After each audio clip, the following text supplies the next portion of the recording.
Maharashtra BJP will be holding an important meeting on the 14th of June. The meeting will be led by Devendra Fadnavis, Chandrasekhar Bawankule, Ashish Shelar. Meanwhile, there is a possibility of discussing the strategy in the meeting regarding the preparations for the assembly elections as well.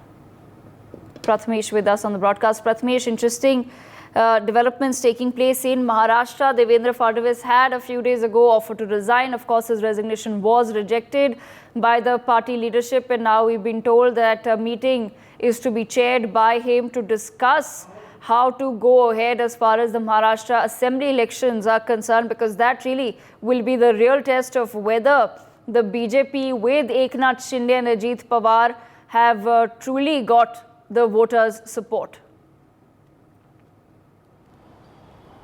Yeah, correct. The meeting is taking place in near Dadar in BJP office, and as soon as the Lok Sabha election was been declared, this result has been declared. The BJP just got 9 seats in Maharashtra.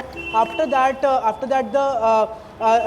Devendra Fadnavis took a press conference as he said that he want to resign from the government and he want to work for the field for the party.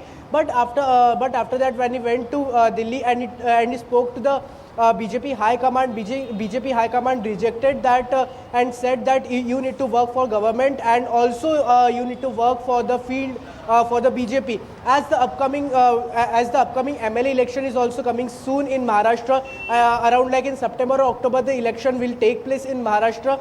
Also after that, to just get the performance well for the BJP, BJP is